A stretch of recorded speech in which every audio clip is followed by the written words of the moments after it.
We are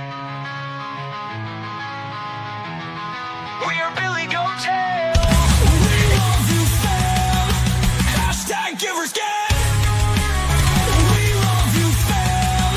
Hashtag Givers Gang. We love you, fam. Hashtag Givers Gang.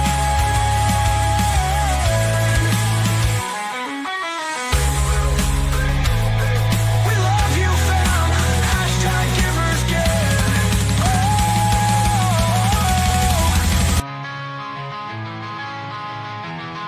We are Billy Goat Tales.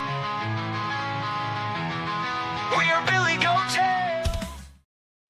Good afternoon, everyone. Hopefully you can hear me okay. I've been having some audio problems here at the studio, but hopefully you guys are having a great Labor Day, at least in the United States and I guess in Canada. But I came across a few things today that I felt moved to go live. And whoever's here to watch it, great. Thank you for tuning in, being with us. We appreciate it. Hopefully you can hear this because it really moved me. So I want to share my screen and then I want to talk about it with you guys a little bit. Pull this up here. I don't know if you know who Oliver Anthony is, but last year he had the number one soundtrack, Richmond North of Richmond. And he lives right up the hill, right up the mountain here from me. Local, good old North Carolina guy, and had a smash hit, and the lyrics was really what did it for him. And he was asked to speak recently at the ARC conference. And I want to play this for you. And so if you have 10 minutes in your life to listen to this, I think it'd be worth it because it speaks so perfectly to who we are at Billy Goat Tales. And so give me a thumbs up to make sure the audio's good when I play this. Here we go. Appreciate for your opportunity, for your time. I've only got a few minutes here, so I've written some things down so you don't have to listen to me ramble. But you guys hear this? There is an evil I have seen under the sun, the sort of error that arises from a ruler. Fools are put in many high positions, while the rich occupy low ones. I have seen slaves on horseback, while princes go on foot like slaves. Since August of 2023, I have received a flood of messages, social media, email, handwritten letters. I've had I don't know how many conversations with people face to face, probably thousands at this point. And I realize now that we don't have any clue to how many around us are really broken, how many are silently suffering and barely hanging on.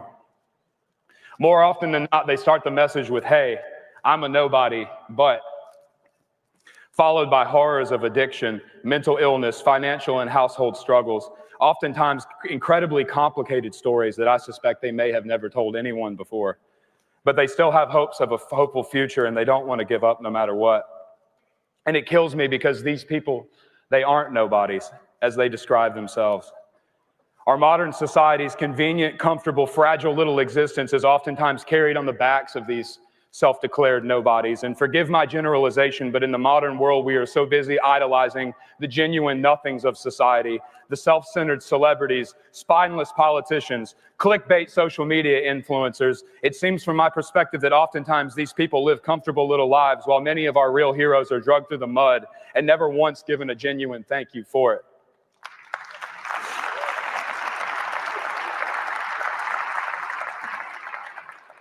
But it's not just them that are hurting. We all are. I mean, that's why you're here at this conference, right? That's why people have traveled from all over the world to gather here. You all realize that it's time to do something. So to set the record straight, I'm not here as an intellectual or a psychologist or a politician or even a respected member of society, all things considered. I'm a high school dropout who lives in a log cabin in the woods in Virginia. I myself am just a 32-year-old nobody. So I'm just here today as the messenger. I believe that many of the problems identified at this conference are quite possibly symptoms of a bigger problem. We currently exist in an age of rapid digital immersion. The current average American teenager will have spent something like 30,000 hours by the time they are 30 on social media. The average American spends 6 to 9 hours a day staring at devices. And whether it's a city sidewalk, a family dinner table, the receptionist at an office, even people driving their damn cars down the roadway, I constantly see the struggle between maintaining conscious attention in the real world and the overwhelming pull we feel towards the digital one. And in my unprofessional opinion, neuroplasticity has made us increasingly digitally proficient, but at a cost of being digitally dependent. And if being hired on as a London cab driver can change your brain on an MRI scan, and if life experiences like PSD can alter the DNA in sperm, what irreversible alterations will 30,000 hours of staring into algorithmically fed state of hypnosis do to the human mind or to their offspring?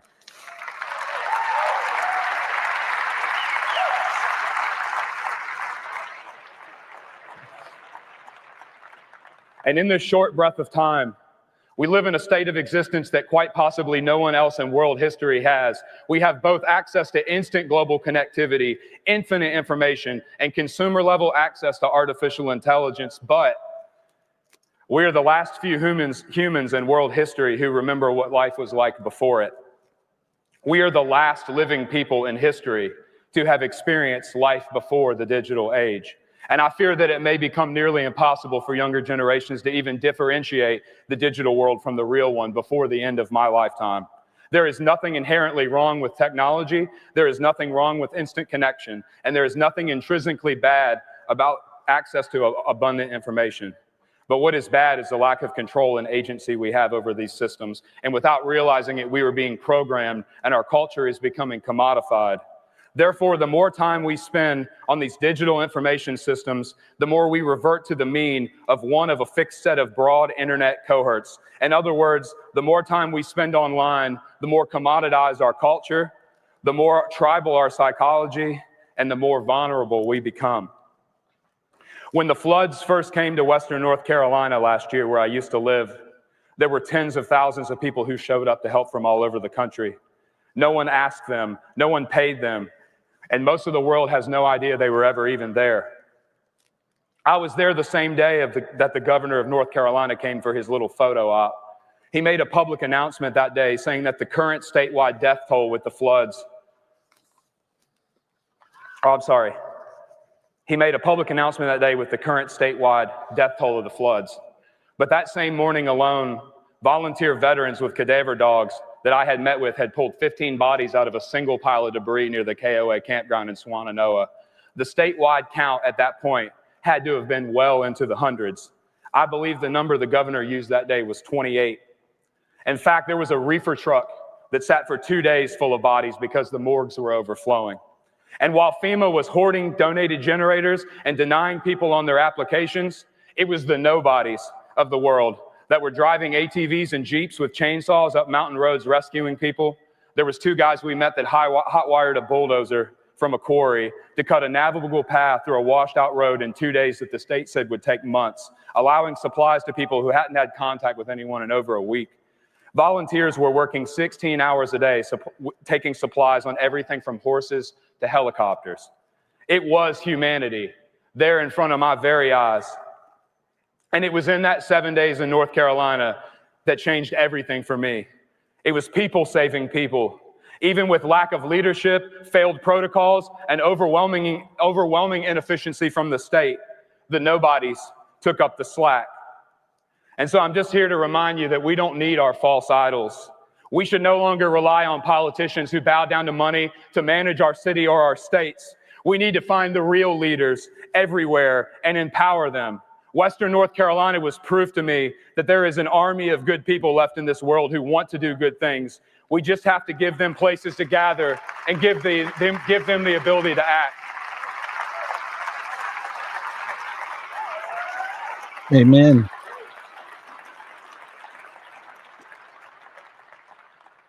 And so I close with this. Do not fret because of those who are evil, or be envious of those who do wrong, for like the grass, they will soon wither. Like green plants, they will soon die away. Trust in the Lord and do good. dwell in the land and enjoy safe pasture. Take delight in the Lord, and he will give you the desires of your heart.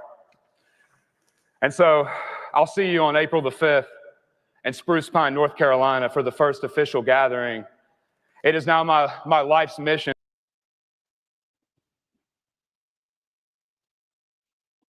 So, of course, we were part of the storm back then, and I got to see firsthand the damage that it did. And when I saw this today on Labor Day, just chilling out, checking the charts, checking crypto, but also scanning through YouTube and looking at different shows and things, I saw this and it just stuck in my heart, and it made me think, this is why I started Billy Goat Tales. Enabling a community of like-minded people, we all finding each other, and we're just one person away, guys. You're making a difference. You're making a difference. Not Crypto Billy, not Tex-Mex, not Dave Digito, Jimmy J. It's all of us. It's all of us making a difference every single day, showing up, helping, learning, growing, touching someone else's lives. That is living. And as he said, we're out here. We just need a community. We just need a community to belong to. And we're in a lot of different communities in the crypto space, but the impetus for Billy Goat Tales are 10 cornerstones. That just speaks to it, because our first cornerstone is community, right? And it's all of us together learning, helping each other, just like we did for the storm that came through North Carolina. Oliver Anthony was exactly right. There was incidences where the locals were trying to help, but even got turned away because they didn't get on the approved roster and the approved lists. And the devastation was just unbelievable. I saw it firsthand. It was amazing to this day. But the takeaway is a good one. The takeaway is, just like when there's a storm, a battle like that, just a horrible, horrific situation, we all come together, we all help each other. And that is what Billy Goat Tales is all about. And we always preach our cornerstones. And I know on Tuesday we try to hit them each time because they're so important. But we know that if you learn these cornerstones and start taking action and using them, that you're going to improve your life. And it's as simple as that. So from community to persistence to taking action to the creating great habits, and we talk about the power of atomic habits, to operating with honor and integrity, to having faith. And we know faith is the substance of that hope for and the evidence of that not found, right? So having faith is very much part of it. And if you're in the crypto space, you got to have faith, right? We're going through a lot right now with the charts, right? The definition of true wealth, and true wealth is of the heart, not of the wallet, not of the purse. Mastering your emotions with emotional intelligence, embracing your own rarity, because you are one-on-one. There's no other print of you. You are the one of one, and whatever your strengths are, they will help contribute to Billy Goat Tales. This is an open source community. We're an open source community. So anybody that's wanting to start a channel, anybody that has a message, it could be about food. It could be about gardening. It could be about anything. You reach out to us, we will give you a platform. The bigger we can make our platform for you, the more people that is going to see it. It's as simple as that. There is no hidden agenda. We're not trying to monetize to get rich or to make money like most people would do in a business. So like in a real business, you need to make money to operate, certainly, but we're doing it for you. We want you guys to be the next generation of leaders, the next generation of teachers, the next generation of educators in the crypto space. Just like Jimmy Jim starting his card channel with his young son, Taco Berry, right? Isn't that beautiful? And if we could support them in their journey, that's great. But embracing rarity, we're all rare. We all have our special gift. And then, of course, number 10, the love principle. And that is to love everybody. And it's okay. It's okay if they're different than us, right? It's okay if they have a different angle than what we have. That's all part of Billy Goat Tales. So today on Labor Day, where we're just chilling out and I was surfing the web and I ran across this, and I think it was God's way of saying, hey, Billy, you need to share this with your community. The message is so succinct and so perfect, and it just resonated with me. So I just wanted to take a moment to share that out, and hopefully it resonated with you guys too, because we can talk crypto all day long, right? We're always about crypto. Matter of fact, since we're at 109 on Bitcoin right now, and I have not taken any particular trades today. It's really been choppy, a little crazy. I see Dave Digital just jumped in. What's going on, Dave? What's going on, Billy? Oh, I just had a special message from the heart for everybody, and we were going over our 10 cornerstones and Oliver Anthony's message. It resonated, hit me hard, and I thought I got to share this out with our community. It really speaks to who we are at Billy Goat Tales. So we just played that live. I don't know if you caught it. I did not. I just now stepped in the house. I haven't even put away the groceries yet. I just figured I would hop on real quick. Well, I appreciate that, Dave. Yeah, it was very. Oh, you can watch it later. Anybody can watch it later, but it was a pretty good message, just about community. And I thought, wow, this is going to be great to share it out with Billy Goat Tales in our community. And it was great because we just popped it open and had 25 people pop in between X and YouTube. And, that's all I really wanted. If it just connects with one person and they take it out and they use it and they help someone else. That's really all I wanted it to be about, man. So you accomplished your goal today. What's that? You accomplished your goal. I did. Yeah, nice. I did. It didn't take you long at all. 14 minutes, you're in and out. Yeah. No, it was special. K-Dig, Billy, thank you for sharing this. Yeah, it's touching how, there you go. It's touching how much you care for our community. Yeah, man. Yeah, what's Dave's shirt say? Do not pass gas.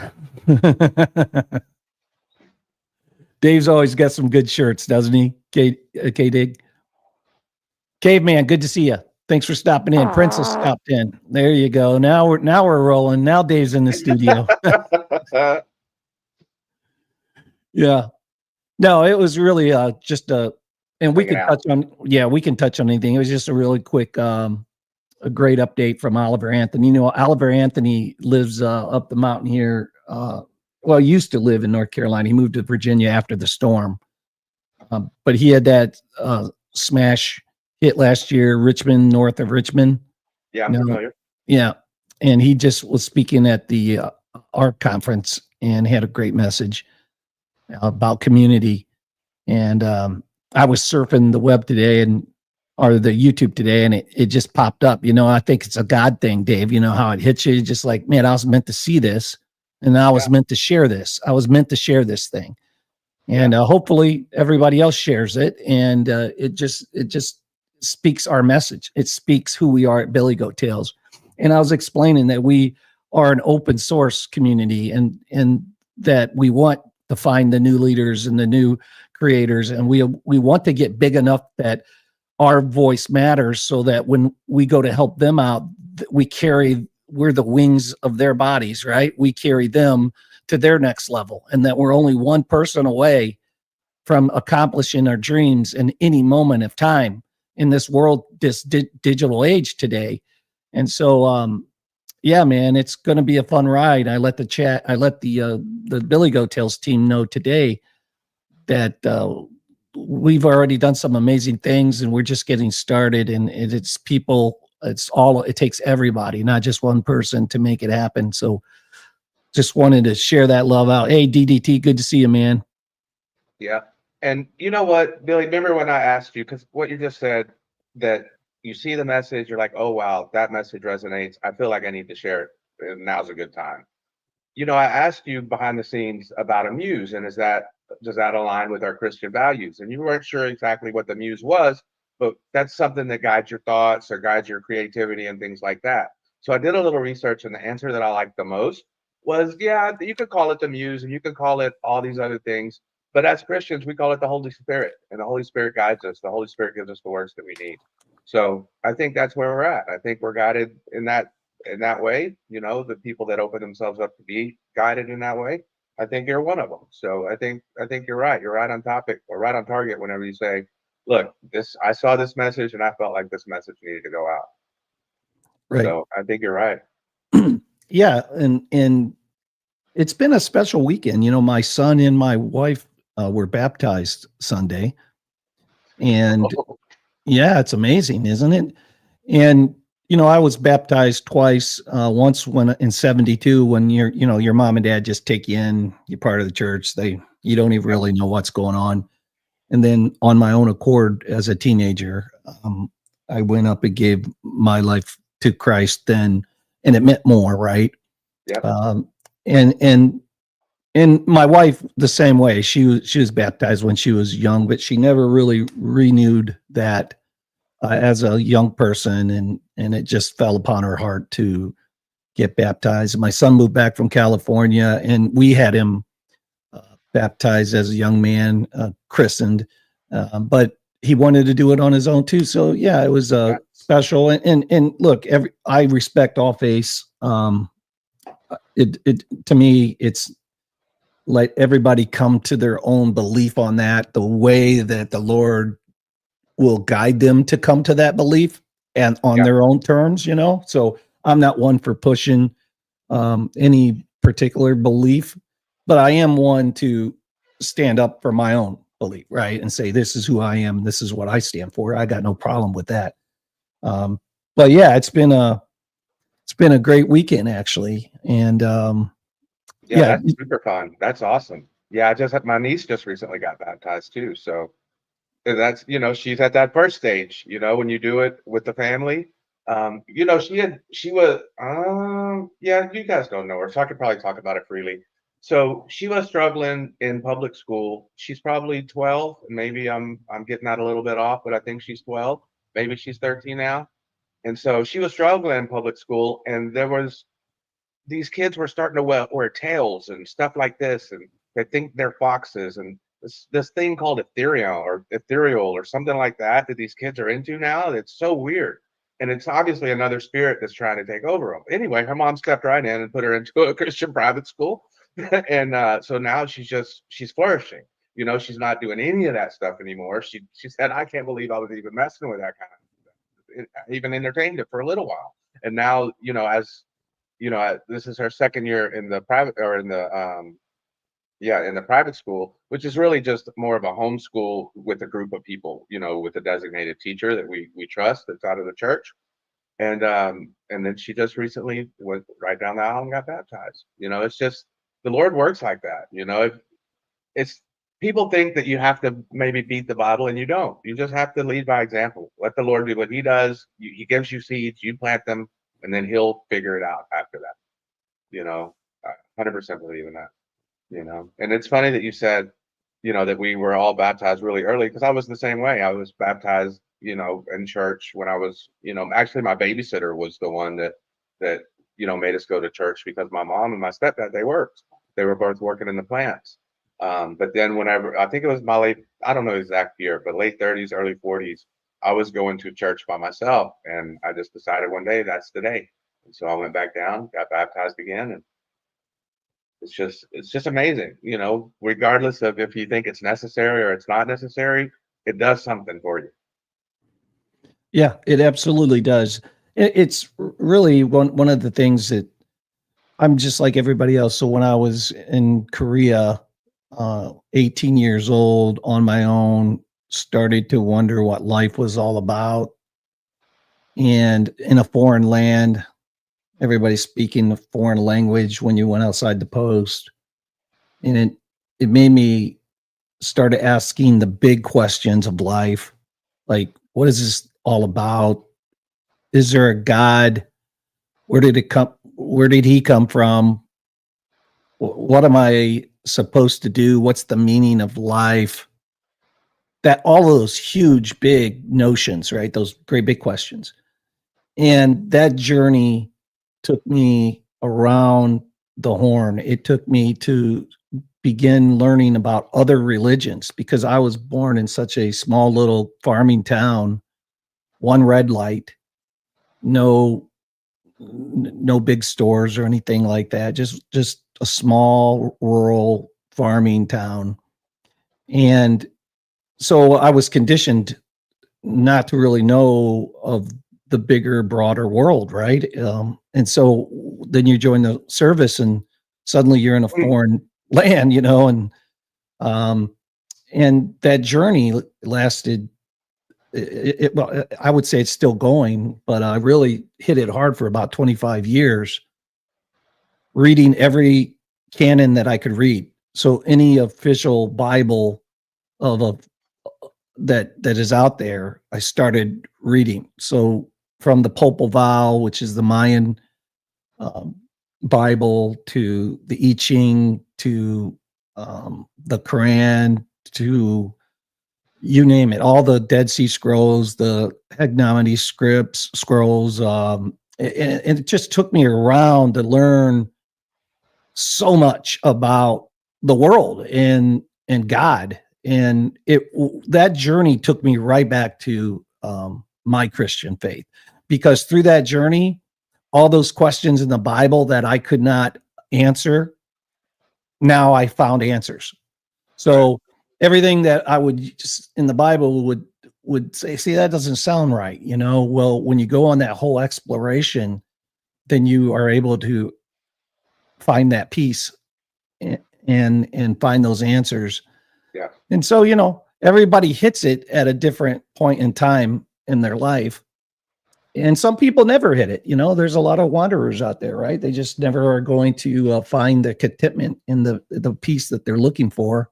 Yeah. And some of the mysteries we're not going to solve. They're not meant for us to understand. Right. Just the way it is. Right. Yeah. Right. Yeah. So with the digital age, and we're in the crypto industry, there's a lot of it's a great technology, the blockchain. But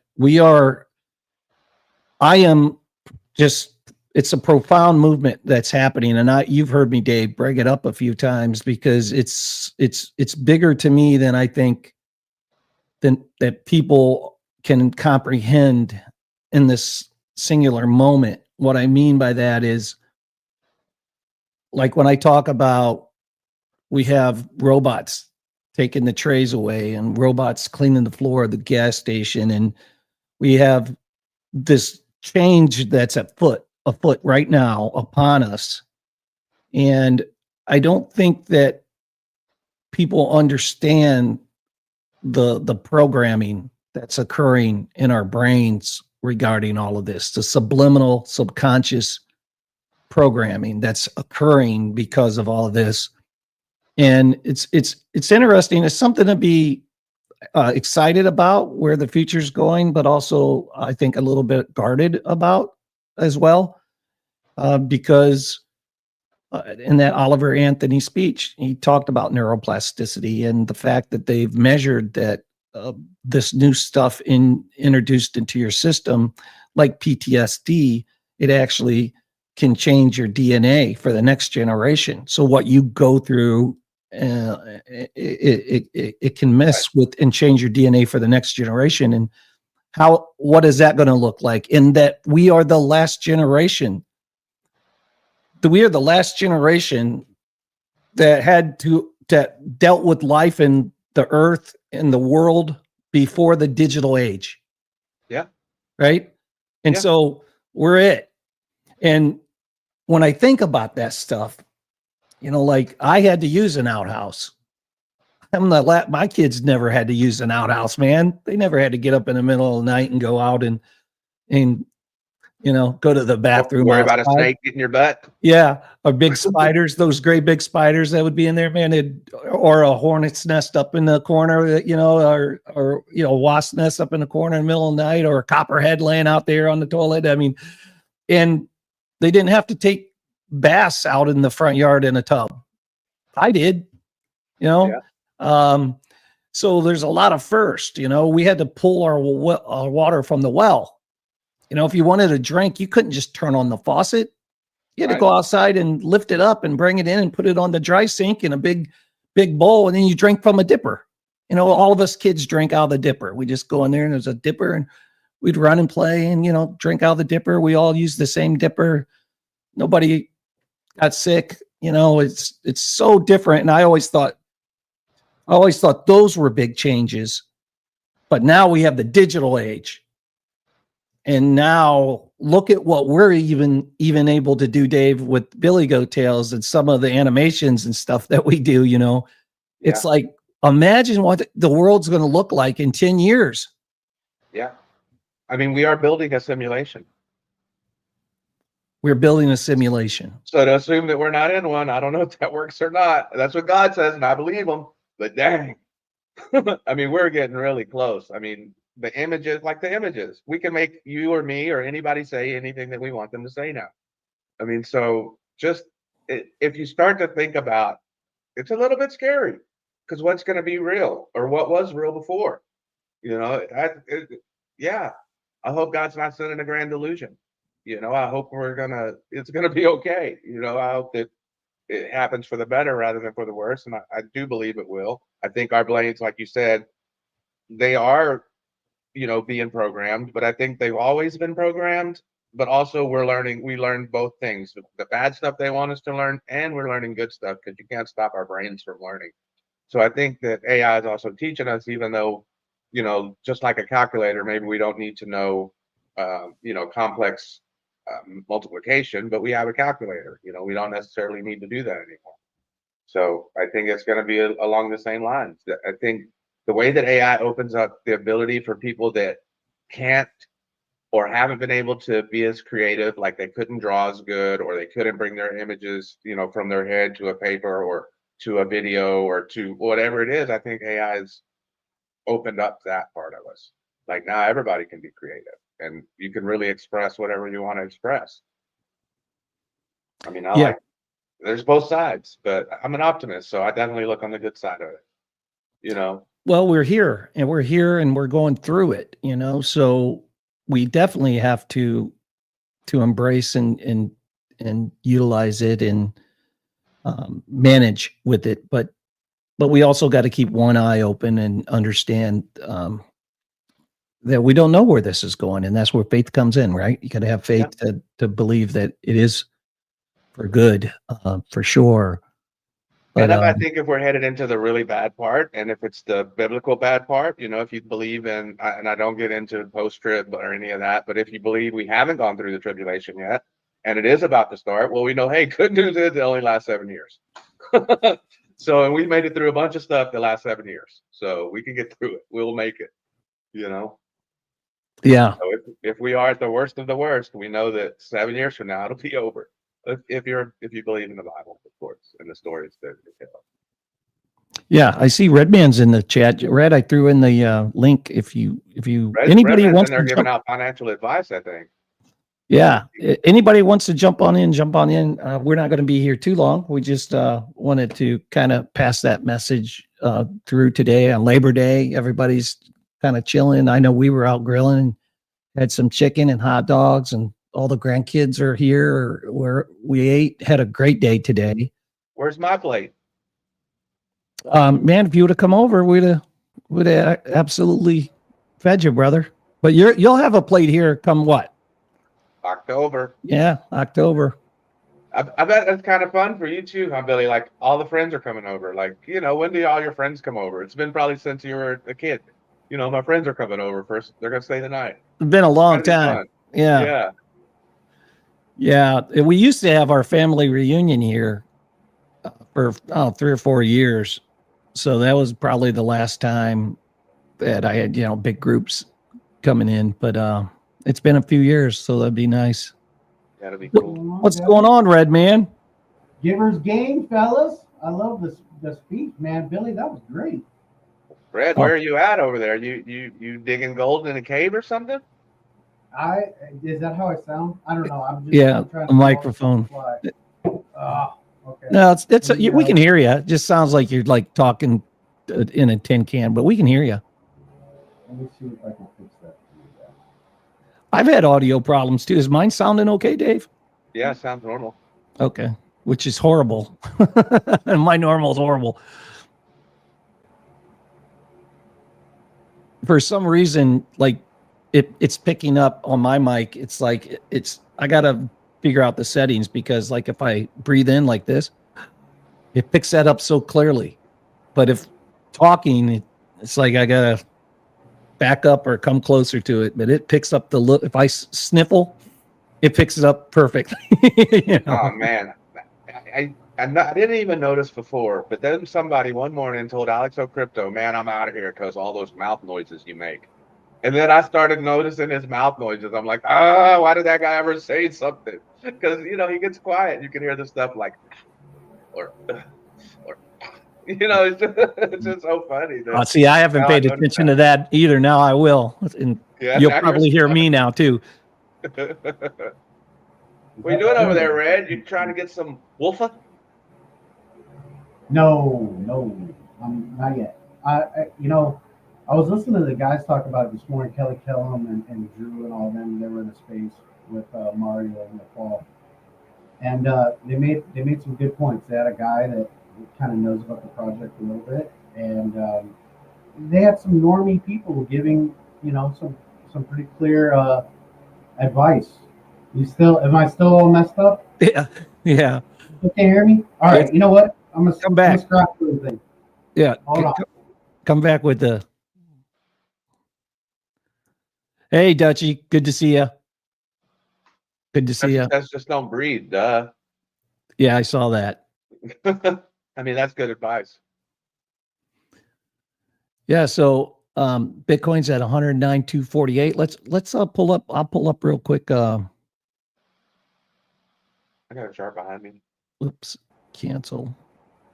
I'll pull up share screen. I want to check out the bubbles real quick, but let's just take a look at these bad boys. So nothing. I mean, we're green. Looks like for the hour we're. Oh, that WLFI. That's the Trump's World Liberty, right? So it's down 6.4%. So that's just long. If you're shorting that. Oh, wow, man, that arrow. Wow, $1.08. I'm so blessed on that deal. I am so blessed on that deal, man. That's actually what I'm using to trade with. It's my arrow bag. I'm using that to trade with. Oh man, that one. Ooh, Jesse, we got to get ADA back up there, man. We got to get ADA back up there. Yeah, I was talking to David Sindit this morning from the Chart Hackers, and he said that ADA's looking real good for a long. He's got some good calls, and he's a longer term swing trader. He's been nailing some bangers. My Ondo. So yeah, I mean, my really, Arrow ADA XDC's been a good one though, man. XDC 7 cents. We kind of know what the week. Look at that. I mean, Crow and Pyth for the week. IPM pumped up fun. And look, sees quietly and slowly. Pole quietly and slowly moving up. Anymore. And is AVAX ever going to do something, Billy? I took a loss on that. Did I tell you? Yeah, I sold out of that. I took that was a losing trade for me. That was oh man, I mean, I was down. It came back. And I was down quite a bit. And it came back and I just took the L. It came back up with what would have been in my normal stop. Remember that one I didn't put a stop on? Yeah. And so it went way down. But on my auto bags, when they just get to my number, then I just sell them. But yeah, that's the way I am. I just bought AVAX for a spot bag, and so I'm just waiting on a 40. Yeah. If it'll give me 40%, I'll sell it just like I sold SOL. 40, that's all I'm looking for in spot. Real quick, give me 40%, and I'll get out. If I get better at it, I'll look for some more. Yep. I mean, I say that's real quick, a month, 2 months, whatever. yep. And then on the month, Way good.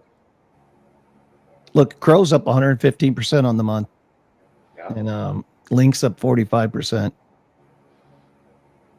So Yeah, I so for Bitcoin, I can't hear Red at all. You can't hear me at all. No, that is way it works. Let me put on my. it's almost like it's coming through your computer and not your headset, Red. Mine is coming through my computer. I'm just now since I put on my headset. Because Billy got this amazing computer. Okay. Is that better?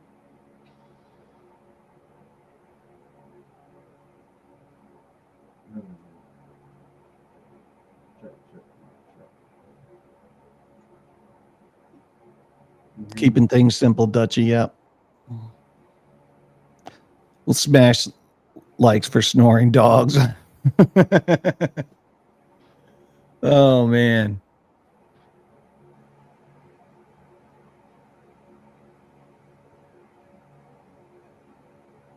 Can you hear me now, Billy? Yeah, I can hear you, but it's muffled. It's muffled, man. It's just muffled, bro. And let's check out the year.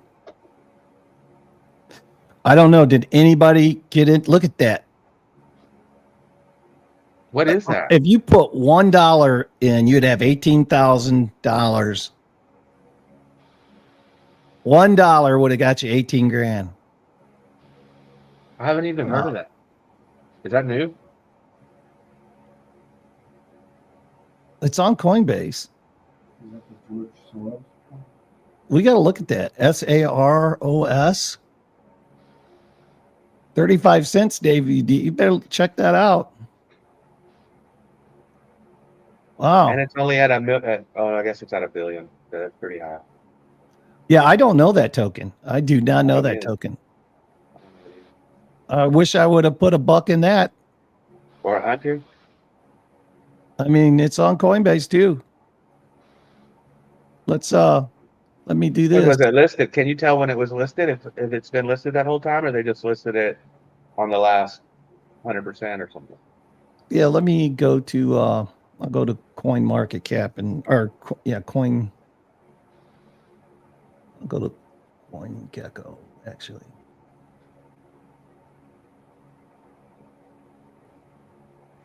And let's see, I'll share my screen. Oop.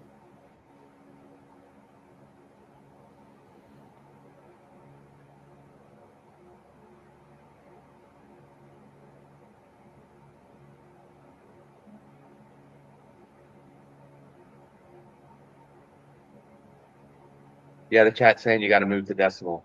So if it went up, what did you say, 18,000%? You got to move the decimal over twice, and that's how much money you would have. Oh yeah. Sorry, that's right. Yeah. Chat's on it, bro. They're on it. Nice correction. January 25th is what Jesse said. It was, but he spells his January like Tony spells Jimmy with the I at the end. Oh, okay. Is that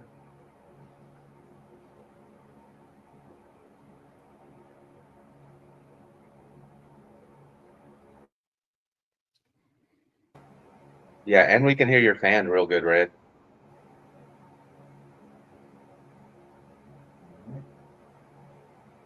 How about now? Yeah, so when I mute you, that sound goes away. Do you hear it, Billy? Yeah, I hear it. So it's ultimate app designed to redefine Web3 experience on Solana.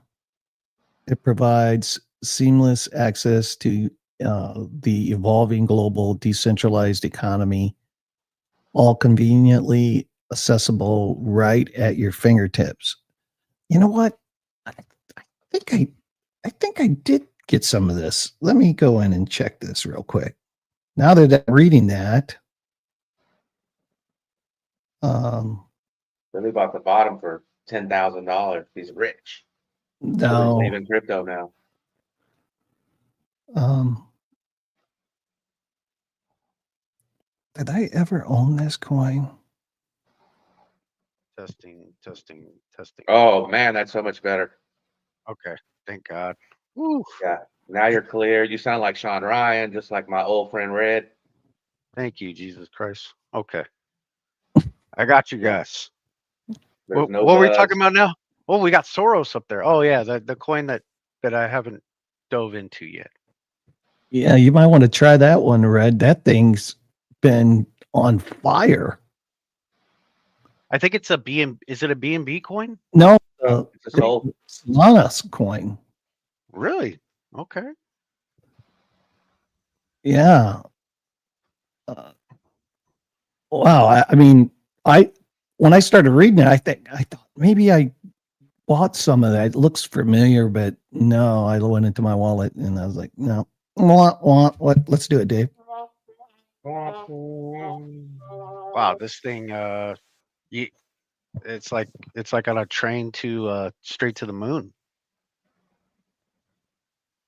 Yeah, and it's amazing. I mean, some of our people in chat has definitely heard about it, but it wasn't one that was on my radar until I looked at the bubbles there. And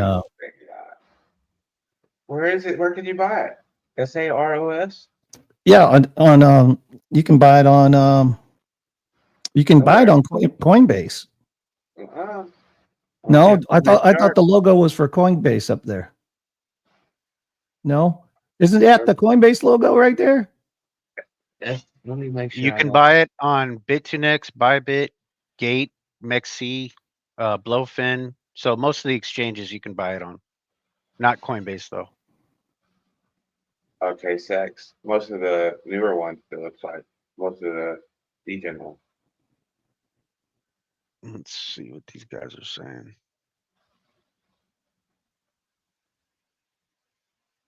Analysts urge caution.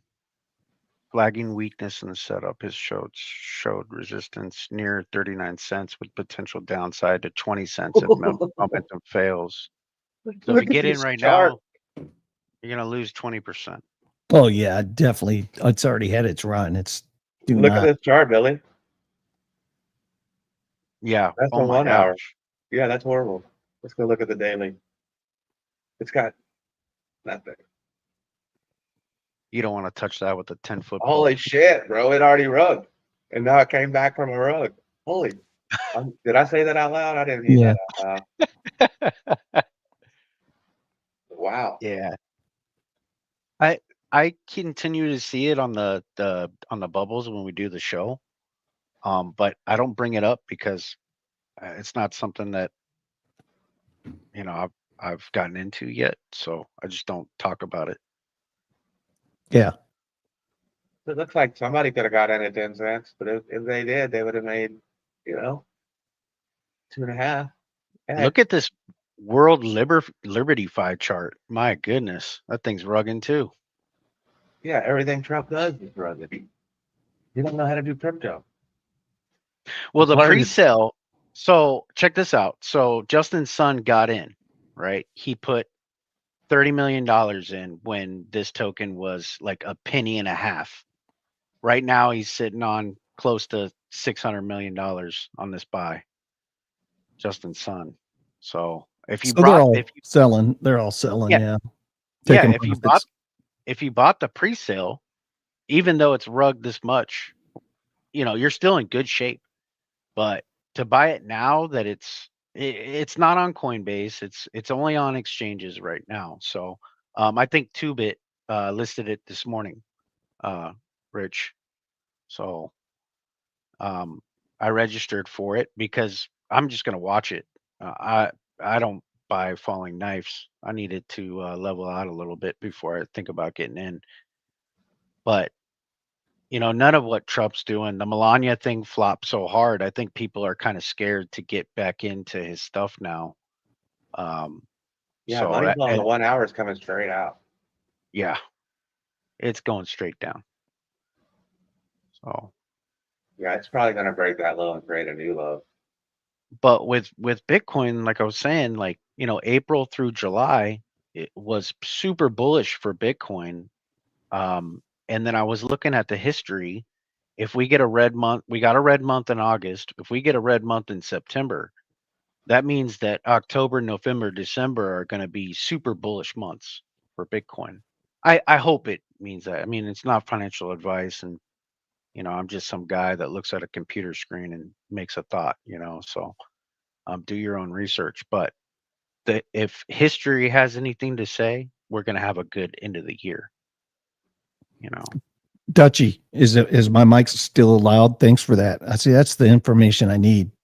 I Is my can mic? adjust your mic from here. It's not automatically. You don't have it on automatic. I got it now. It's not automatic. Go ahead and talk, Billy. Testing. He said it was 5 times louder, but I moved it down on my board here. I just adjusted it to automatic, so everybody should be equal. Appreciate that, so- Dutchy. We need to know those things for show. Yeah, DDT. Yeah, there's the chart right there, Billy, for Bitcoin. I don't know if you can see that or not, but No, we can't.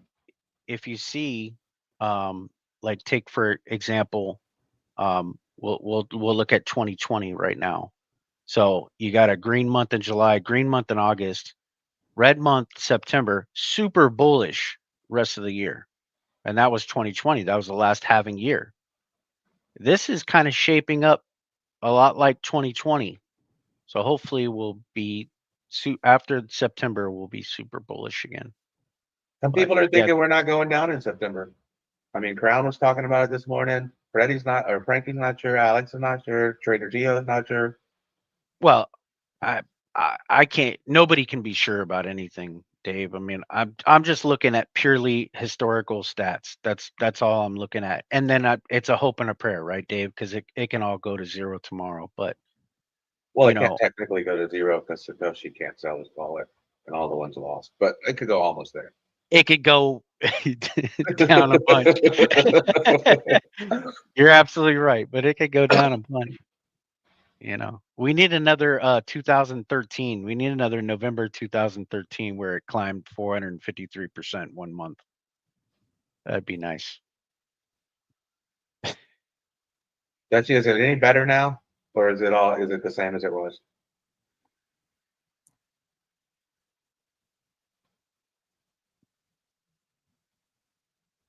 Oop. Yeah, I turned my mic down on my end too a little bit, so hopefully it's a little bit better. I can take it down a little more. So going forward, Billy, we have our givers gain mantra, and we try to help others that help themselves. What do you think is most important to do to be able to continue that? What is Well, that's most a broad question. Yeah, It is a broad question, but what I'm trying to ask is, these things they morph over time, and they move, right? They move into different subjects. Like with Jimmy, like with Dave, like with Tony, what he's doing.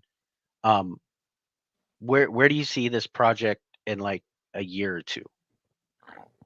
Well, we have a mission, right? So we have a company mission here. We're clicking off through our mission statement and all of our goals, and so our path's pretty clean as to where we're heading and where we're going. But to your point, like there's going to be new opportunities that pop up. There's going to be new people. It's kind of like look at Dark Crash, right?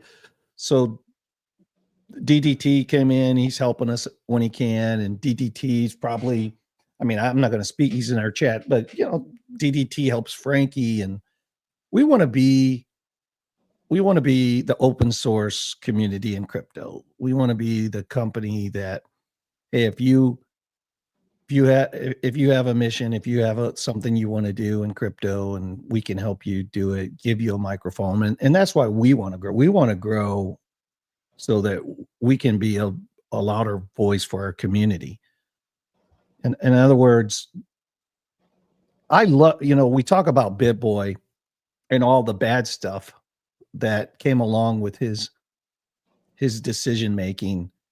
But if you go back, he was in a power seat that helped a lot of people. He helped a lot of people. Like if you Yeah. get in there before, you can't Undeniable. take that away from him. Yeah. So to just imagine having that power seat and not having any of the downside, the bad, because you get lost. Your character, you change your character. You allow it to go to your head. You lose your values and beliefs of what got you there. You let the success and the money go to your head, and then it changes you, and then all the good work that you did just goes away. So on that side of it, that's what we want to do. We want to be the community where we are truly helping others launch their careers, launch into what they want to do, through YouTube and through crypto, and hopefully through even collaborations, right? So like, I just know there's going to be other things that pop up in our path, these golden nuggets that allow us to help other people, and Yeah. we'll help them. And when we do, just good things happen to you for doing that. We're not going to ask for anything in return. We never do. We just know that good things happen because we're just out there helping people working hard to help themselves, and as we've learned, like it's not easy. Like it takes work. I mean, you can't have it all and not put in the time. Everybody's got to put in the time. I mean, and when you do that, as an entrepreneur, you've heard the story. Whereas the guy says, "Well, my boss is working me, 12 hours a day. I don't want to work 12 hours a day, so I started my own business. Now I'm working 22 hours a day." Yeah. When you're if you're going to win as an entrepreneur, you're going to work way harder than you ever did as an employee. Mhm. If you're going to win. So my big thing is when I first started, and started watching YouTube channels and wanted to be a content creator and wanted to put myself out there, and I didn't have a Billy Goat Tales to run to learn stuff, to make mistakes, to grow with other people, other like-minded people. And so I'm looking at this thing, and it's like links in the chain, you know. We're just putting you say brick by brick, we're building this thing, but I look at it like links in a chain. And when you asked me to come on, what did I say? I said my blessings come from the people that I meet. I got to meet Dave Digital. I didn't know him. He was a name on a screen to me. That's all he was, you know. Actually, what you said is, "Why me?" I Yeah, remember specifically. why me? Why me, Why me, Billy? Billy? Yeah. But yeah, so all the new people that are coming in, and this is the reason why I get so excited about mass adoption, because I just think about where I was at when I first got into crypto, and I was basically a sales ship out in the middle of the ocean, just back and forth, not really going anywhere, just kind of trying to figure things out for myself. And I didn't even know how to make these shorts until Dave taught me Canva. He's like, "Look, this is how easy it is. Blip, blip, blip, blip, blip, blip. Okay, there's your video." And I said, "What?" I said, "Okay, let me do this on my own." And then I started doing them on my own. But Dave just whipped it together real quick and easy. And now I can, after a while, I can whip them together real quick and easy. Once I get the script done. But if I didn't have Dave saying, "Hey, this is real quick and easy. Let me show you real quick." If I didn't have that, I wouldn't have kept on going with it, because it would have been like, "Oh, I'm spending all this time. I'm not getting anything done." So that's why Billy Go Tales to me is very important to people that, like Dark Crash. He's already a big trader in the scene, and he's doing great. I love his TA, and I love Dark Crash TA. And I think they both complement each other because they're both different styles. And And anyone else too. Like Yeah. we if other people want to, reach out to us. Yeah. We'll get you on. you Yeah. know. So we always put the link in the chat, and that's the reason. for somebody to jump on and start having a conversation with us. Whatever it is you talk about is okay with us. We want to hear from you, you know? You Yeah, can't you be a could douche be a canoe. you Yeah. could be a Yeah, don't be miner. a douche canoe, right? You know, you could be a miner. You could be into NFTs. You could be into even motivational mindset. You could be into cars. You could be into automobiles. Whatever it Football. is that you want to football. Whatever it is that you want to come on and talk about. That is a good for, you know, obviously, you know, no bad things, but Yeah. if they're good things and you feel like you want to share this with our community, come on and talk about it, you know, Yeah. And and really, let us get to know you. yeah. And really, an overachiever would look at the title, go into the description, see what we're going to talk about, do some research, click the button, and now you come on as somebody that's researched and ready to talk about whatever's going on that day. That would be beautiful to us. That would make us so happy, you know, that Really somebody would. did that they looked into what we're talking about, and then they're like, oh, I have something I can bring to this. Let's go talk about it. And that would be Yeah. cool to us. And we fully know that, you know, nothing's going to last forever. In other words, we help you launch your channel, and eventually you move on to your own, and then you come back, probably because of your own fruition, and maybe you grow bigger than us, and you come back and you bless us with your presence on our you know, here, kind of like Alex O, you know. So Alex O started, I did everything I could. I'm a small piece of trying to help Alex get started. Whatever I could do, I did, right? I didn't expect anything. I don't want anything in return. But now look, Alex really has grown his channel, done well. And now he comes back and he blesses us with his presence, and he brings people to our channel. And that to me is the magic of living. That to me is how you want to spend your time. That is more important than $1 billion in the bank, because that's going to outlast everything. That's going to outlast, that's your brand, that's your reputation, that's your legacy, that's your family, that goes on and on and on. And so that's what we're about. And you know, so when people ask, do you how big do you want to grow? I want to grow big, because the louder our voice can be for our people, for the new people coming on, the better off we're going to help them. We're going to help them with a bigger stage. And so over time, but for us, we take it as it comes. I And we really still help the believe, older creators too, Billy. If you think about it, it may be less significant now because $100 may not mean as much to them as it used to. But you and Jimmy and all these guys, you guys super chat, you buy memberships, and you still take care of the older creators, even though they don't need your help anymore. You know, really, because they're all they've got their legs under them. But that's how it started. Was your heart to go out and give and to help them and Yeah, to do anything you could, not only in Crypto the Blood. chats. Crypto Blood was very appreciative of coming on the space last week. I heard that in his voice and the things that he talked about. He really appreciated us having him on. So what Dave's talking about is absolutely right. You didn't have to cut me off. I've been waiting to use that one. yeah, well, yeah, the older creators from like they were getting going in 2020, 2021, and now they're really big. I really do believe that a lot of the creators are missing a great opportunity to help their community. I really do.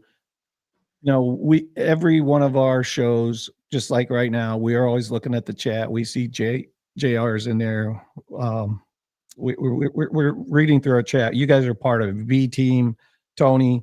We want you to be on our show. We want you to participate. We want to have your involvement into the show. Like, this is for you guys. It's whatever we're doing up here behind the camera. I really believe a lot of other creators could spend more time with their audience, with their community, and bring them in. I remember, I'm not going to name them, but I was a mod there for and you know, they would barely even, they wouldn't even say hi to you, right? because to me it's more about them on that side of it. And for us, it's all about our community. It's period. It always will be part of our community, because the truth of the matter is we didn't do this to make money or to open it up as a profitable, like it isn't our business just to oh, we got to support each other just to pay our bills in YouTube. So that's a blessing, right? We have that blessing that maybe they didn't have, right? So not to hold that against them, because if you're in it just to make money, you got to do what you got to do to make every second count. I understand that from a business perspective, but our blessing is we don't have to do that. Now we think it's going to come anyways, because of our message and our 10 cornerstones and who we are. But yeah, I think we're in a great position, and we'll see how it continues to unfold. But I to your original question, Redman, I think it's going to morph into all kinds of things that we can't even see right now. Yeah. I Like, think one of the cool things that we don't have in our plan is the software that we're going to build. Because I think there's going to be all kinds of cool software and stuff that we get to tinker with and build. That's not necessarily in our plan. We didn't see it coming, but it's coming. yeah, it's coming. There's stuff. Yeah. There's stuff happening, and it's like Star Dogs. Look, my heart is taken over on Star Dogs. It's like I've met enough of them now. I've met enough of the people over there in the Star Dogs community to see they're doing what we're doing. They're really find your people. They're really givers gain. So it's years now. So I've had all these years to get to know these people, and I want to be around like-minded people, right? Just like I say. And I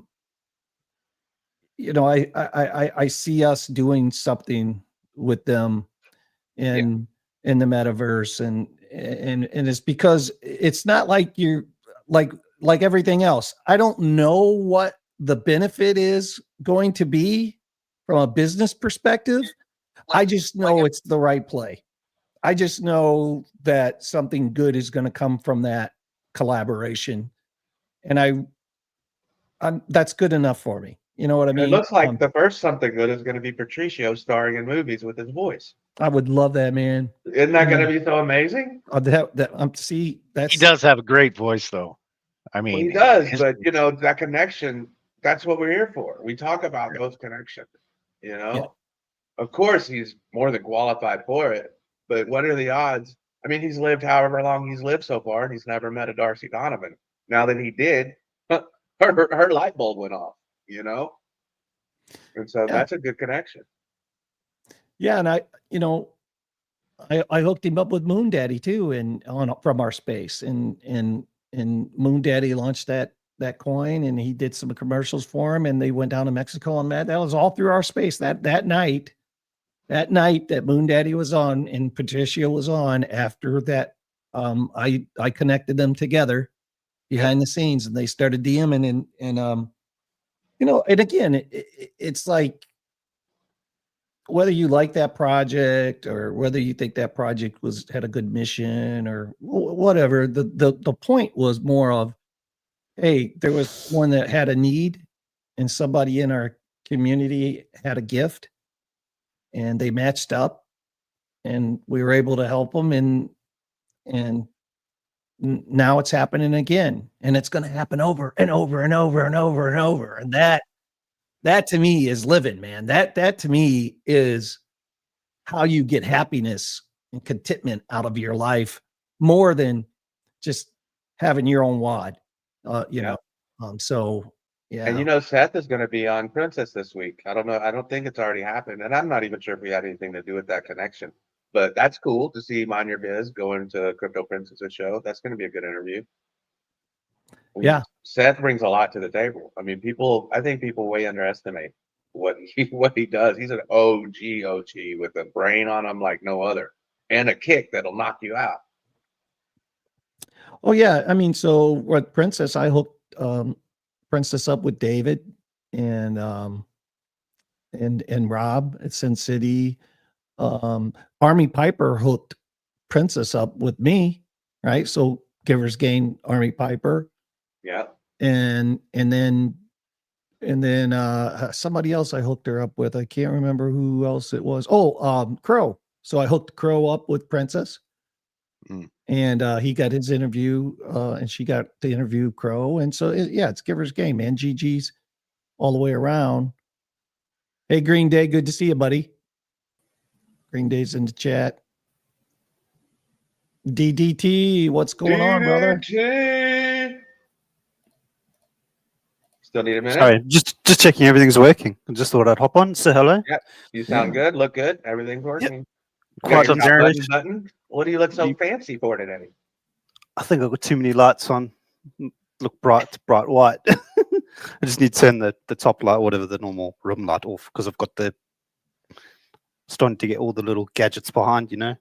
Is as your you should. daily outfit a business shirt like that?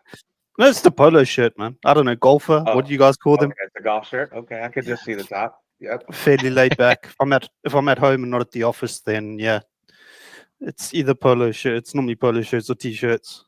I have my old dirty hat on. You guys can see how dirty. I was outside doing stuff and cooking.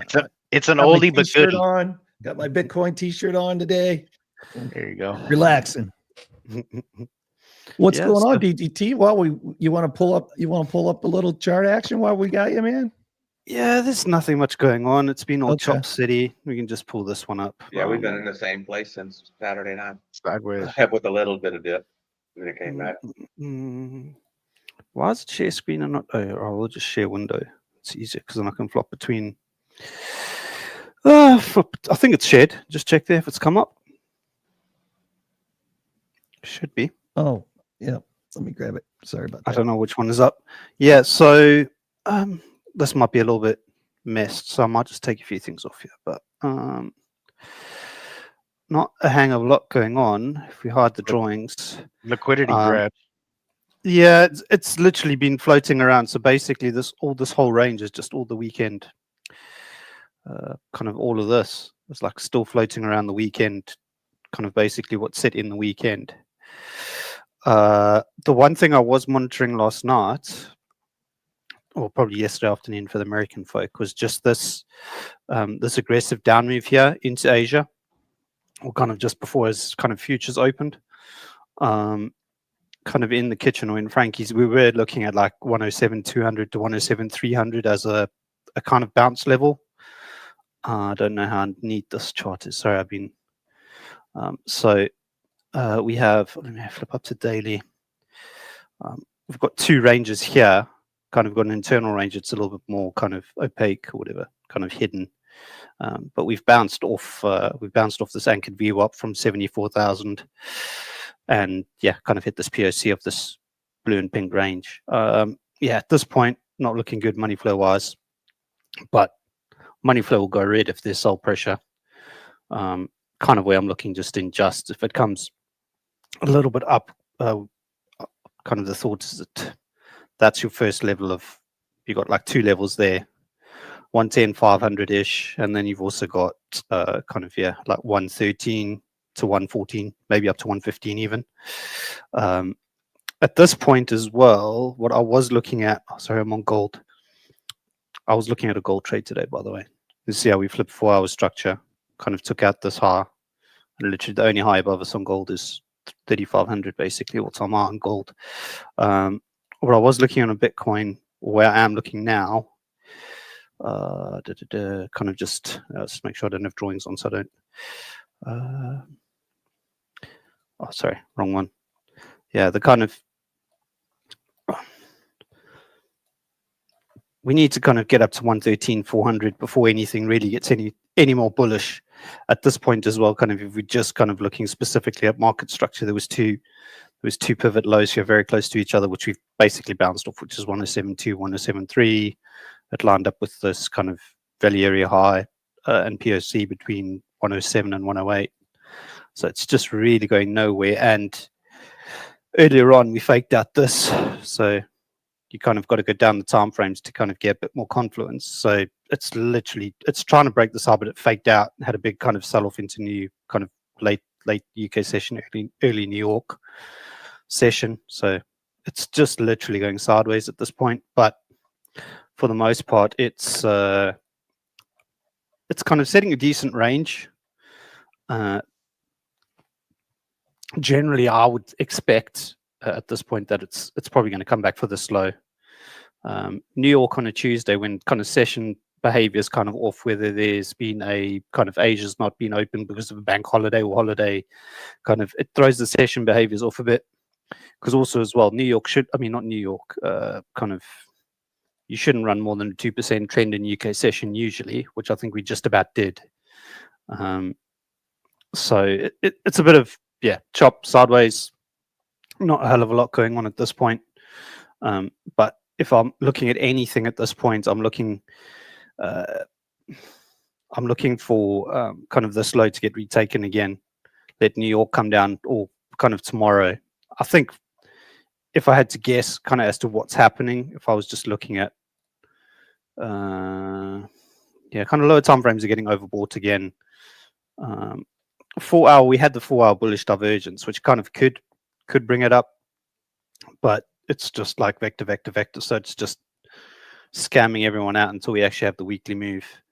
And there's, dare I say it now, obviously, and I think it's probably obvious to most people who trade, is there's more liquidity above us still that's been generated rather than actually below us.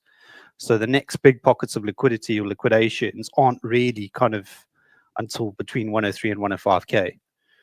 But if we kind of look up here, what are we at, 109.2, 110 to 112, I would say is a bit more kind of closer, in my opinion. Obviously 105 is still 2k below, but I think it's an easier reach for them to go for 110 to 112 than to go for 103 to 105, which is kind of just this literal whole value area kind of volume profile rotation. So at this point, holding. Darren, when you say they, who do you mean? Market makers or liquidity providers, or He means finance. Finance and Wintermute, depending if they want to get their payday. Sorry, I had to also, ask you. Sorry. I think also as well, this has also been going on like while everyone's kind of bearish on their sentiment. If you just hide everything, we've had 3 bearish weeks.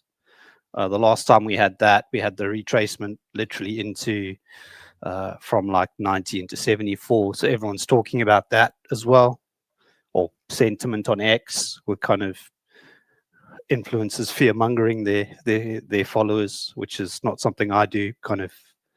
And I think it's hard, like as someone who tries to kind of be the source of reason in a lot of things, specifically within the charts, kind of that is kind of my thought, that I think we're getting a bit too bearish too soon. But 3 weeks general weekly candles down the last time that happened, and that kind of what's blabbing on about X is that after we had that, obviously we had a further like 10% drop or something. I can't measure it out, but yeah, it's so after the 3rd weekly candle, what did we drop? We dropped another like 17%. So 20% from here is obviously about the 52 weekly. Chad is 52 weekly. 52 week. I don't know what chart I got that on, but also as well, what I have been working on. Let me remove the drawings to make this a bit neater. While you're doing that, let me say, hey, Knoxville.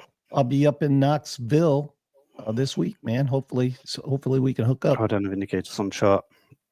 I've done this. I've tried to create a better version of the bull market support bands. Oh no, that's the original one. No? Oh no, that is my one. So It's like we kissed it. yeah, so we've kissed it now and it's clipping. But if you look at the difference between this one and that one, I don't know what smoothing or what factors they use in this. I've tried to look at the code in it, and just obviously my bands is just straight 21 EMA, 20 SMA, and kind of just holding on.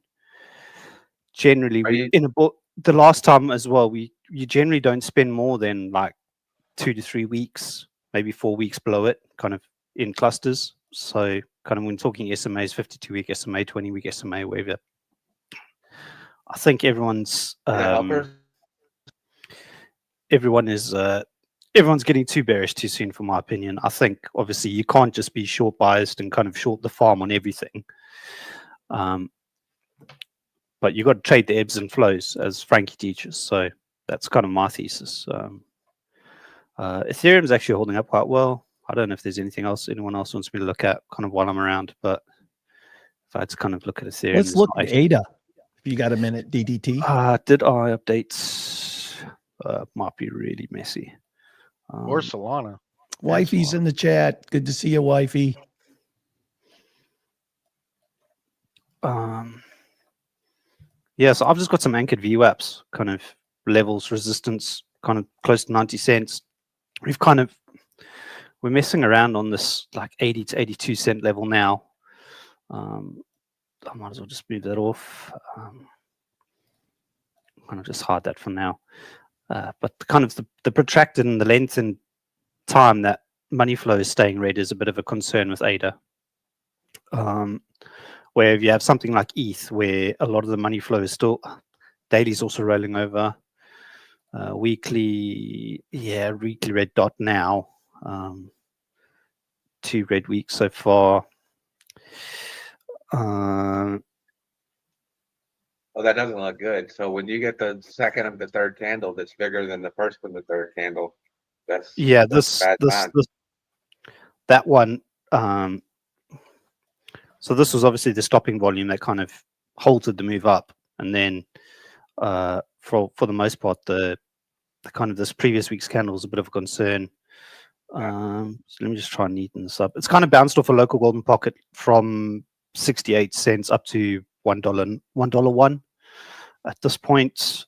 It's bounced off the anchored VWAPs. It's kind of finding support here. So let me just try and get this a bit neater, try and zoomed, and then just delete some stuff off. Monday low, I can take out. Neaten this thing up a bit. Daily.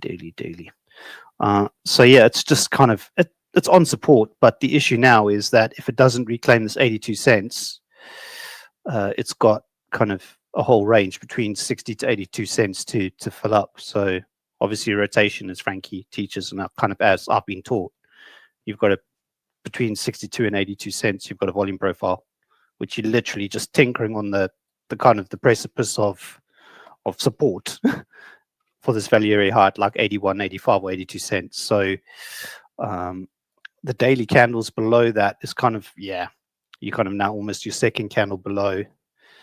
The money flow is coming out still on the daily 12-hour. Kind of, it's come up a little bit, but it's clipping and turning over, rolling over. So it's a tough one. But if it doesn't reclaim this 81, 85 or this value area high at any point, then I would think it's going to do a rotation again, kind of as we teach or as Frankie teaches. So it could, but locally you have some support here at 76, 8 to 77 cents below. So it's not literally, or hopefully it's not just a straight free fall back to 70 cent POC. But sorry, let's pull this thing again, and then if you're looking at you got the 786 there as well. So kind of this would be the zone I would think if it struggles to hold this level here, kind of say 82 cents, kind of 76, 77 is your next stop or next kind of valid support below it. But one thing as well, kind of that also begs the bias of Bitcoin dominance. So not really that good for alts in the sense that obviously we got the 4 hour.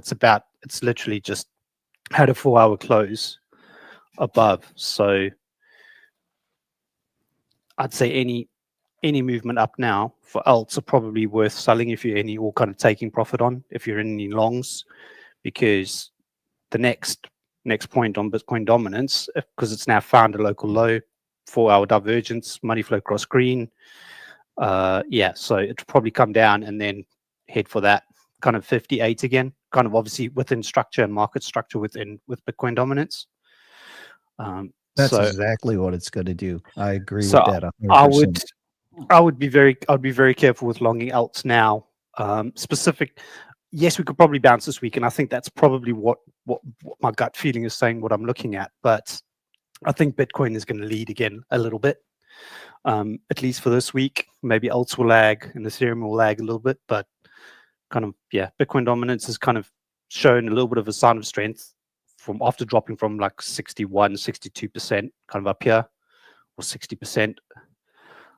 So that's the one concern specifically with alts. So trade careful. Yes, you can get some good, you can still get some good trades off alts. So, and I found as well that if we were looking at, like when you're looking at Cardano, if I flip back here, the structure is not looking all that good. So, yeah, sorry, my chart is dirty. I'll just neaten it up, just hide everything.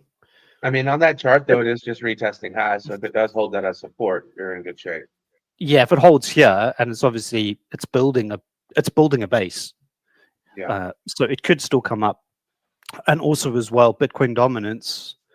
When looking at that, when looking at Bitcoin dominance, it's now flipped market structure here, or flip that high on the 4 hours. So the thought is it will come down. So yes, that will give you alts a bit of a push. But kind of when this dominance finds a higher low on like the 4 hour, 8 hour, that's probably when you want to TB and kind of just watch. I think we have to be a lot more careful. And I think Ben Cowan's been speaking about it quite a bit as well, that kind of Bitcoin will kind of have a little bit of a charge again. So there's a lot of things I'm looking at, but I'm very wary of the fact that some alts might bleed a little bit more at this point.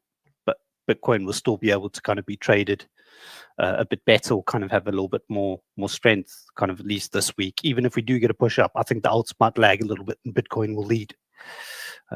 Just based on that. And also as well, you can look at USDT dominance as well. USDT dominance is quite critical.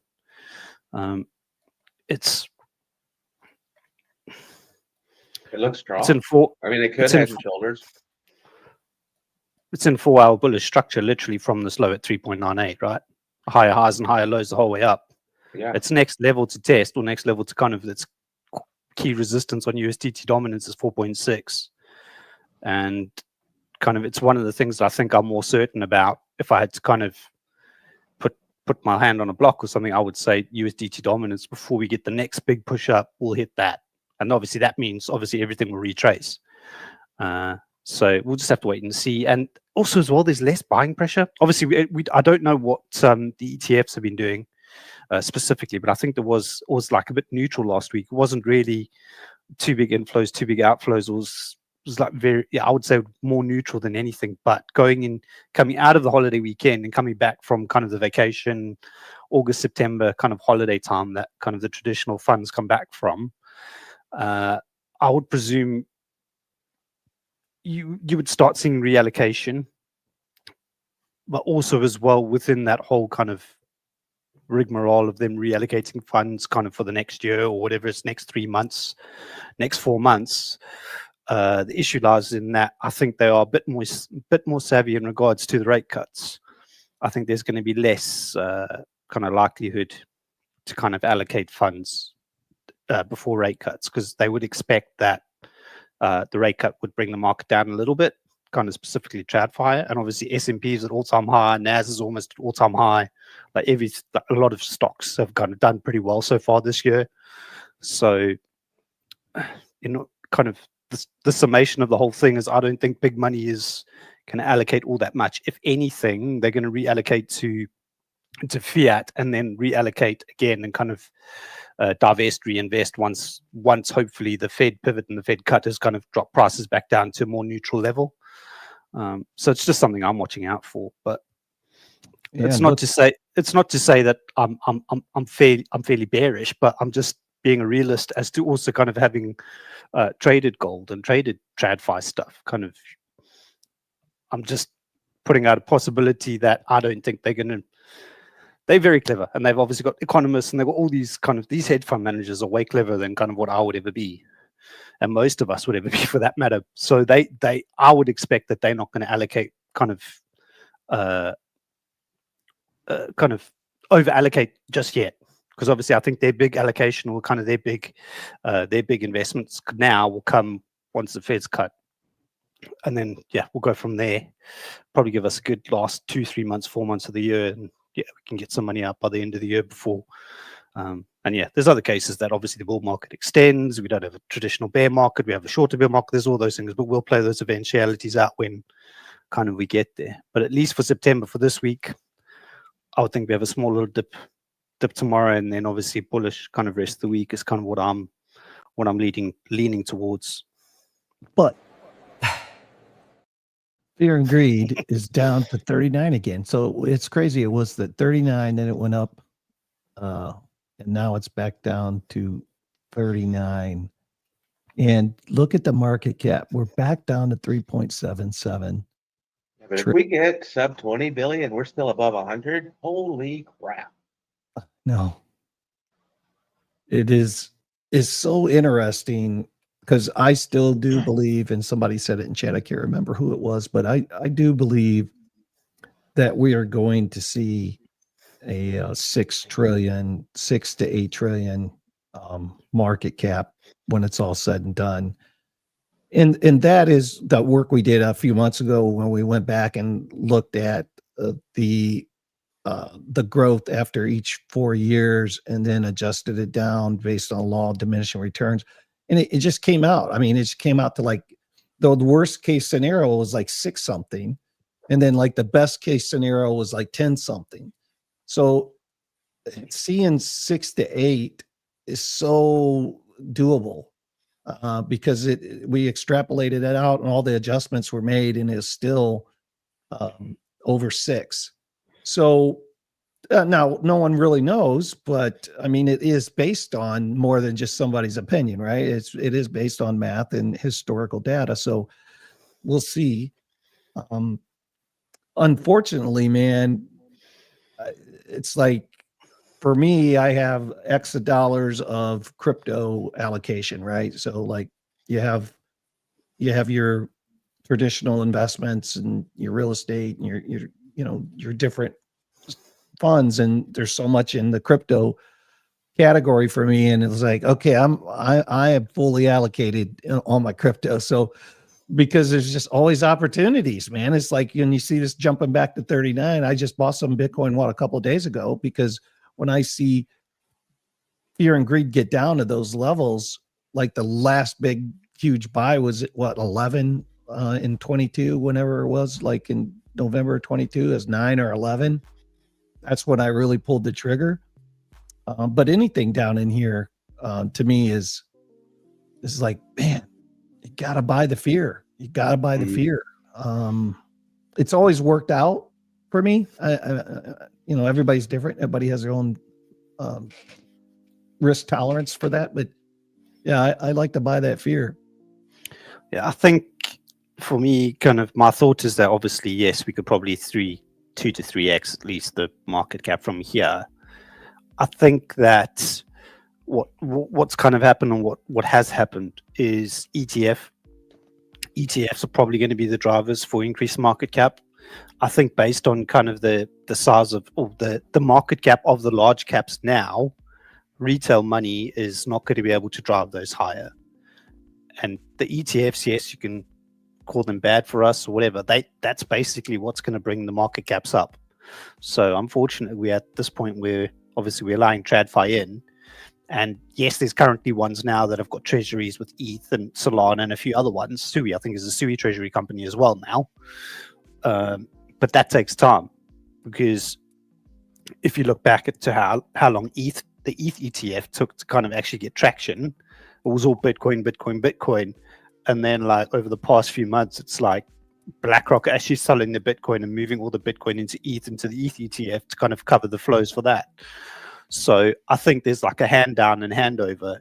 So obviously Bitcoin was the in thing, and now ETH is the in thing, and then obviously hand down to like Solana and Sui being the in thing. So it's a step change process where eventually we'll find kind of the other big market cap alts will hopefully, or even like you get Grayscale, they've got their multi-bag asset kind of funds and a few other ones. I think Galaxy Digital also trying to register kind of a multi-asset ETF, crypto asset ETF as well. So those will eventually bring it, the flows into those will hopefully kind of help us with our bags. But for the most part as well, I've been lucky. Obviously I had I was in last run, so can't lose money taking profit on the way up. So it's not that I'm under allocated at the moment. I've been taking profit as prices moved up, but I still have some money to deploy for like the last few swing trades, just to get to see out the end of the run, basically, at this point. Hold on a second. My grandson. Yeah. Yeah, it's a lot more fun to be a DJ whenever you're prepared, huh? Well, even now, like if I'm allocating now to kind of those swing trades, it's less than 5% of the bag. You know, I'm not going to like throw big money now, kind of for that last hurrah. I've made kind of a fair bit. Kind of, I think I've almost hit my targets of what I was hoping to make this run so far. So that You worked so hard to get here. This last little bit of the bull run will kind of hopefully just kind of add the cherry on the top. So yeah. So DDT, what did you think about what I said earlier? Let me see if I could bring this up again. Oh, did I lose it? DDT, I have to ask, what are you putting a cherry on top There it of? is. Toast and beans?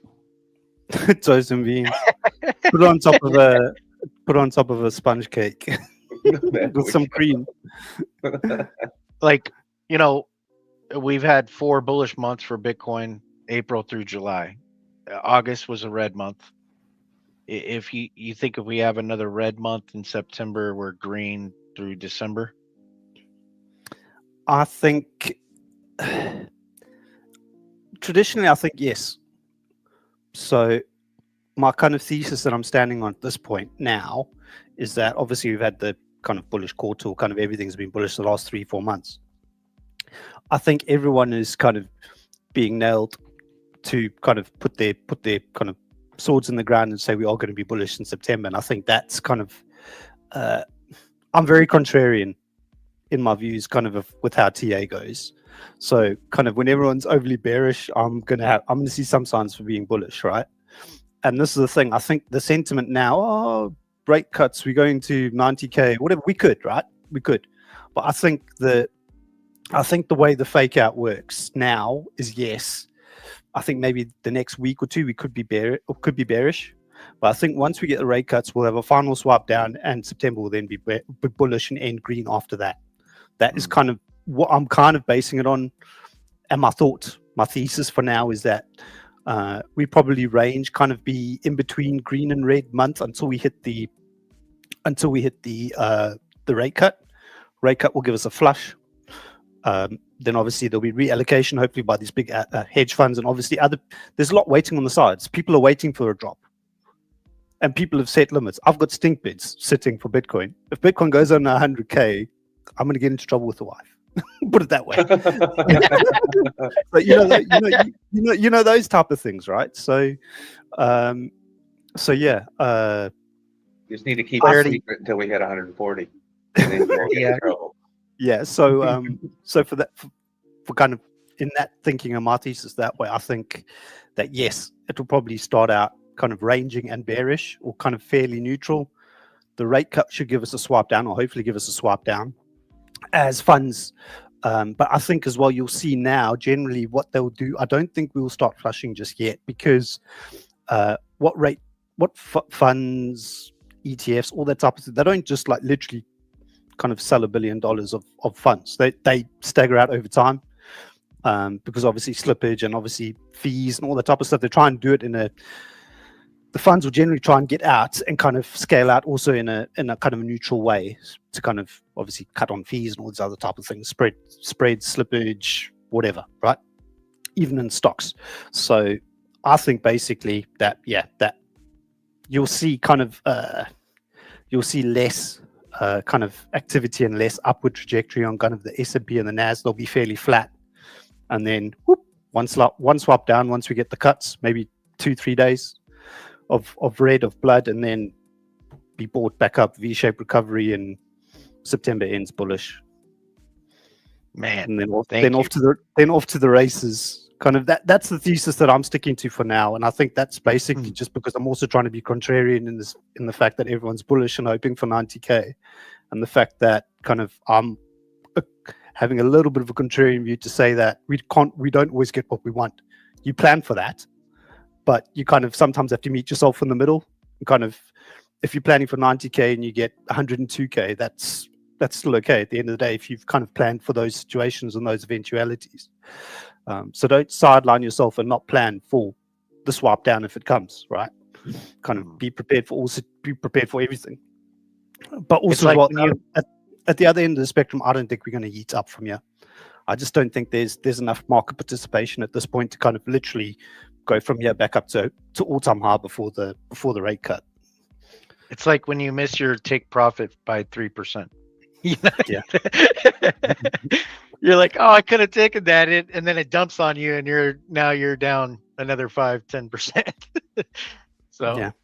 So that's kind of what I'm banking on, or kind of what I'm forming my kind of my trading and my kind of investing if spot orders get picked up, kind of for September specifically.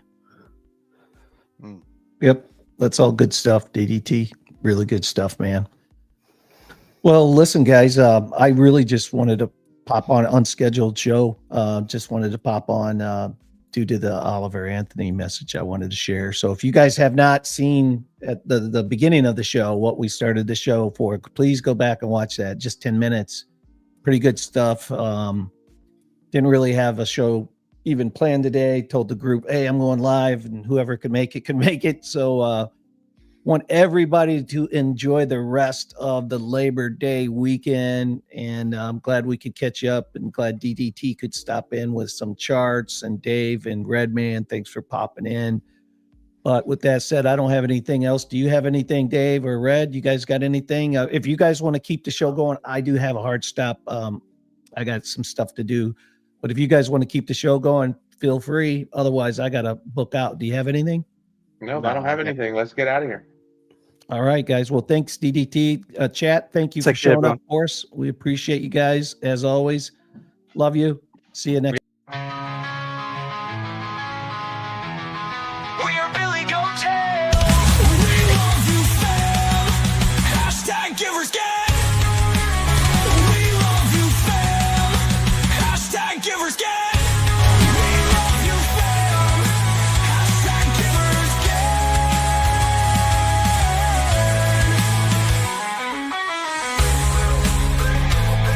We love you, fam.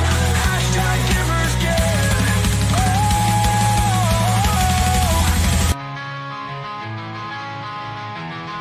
We are Billy Goattail.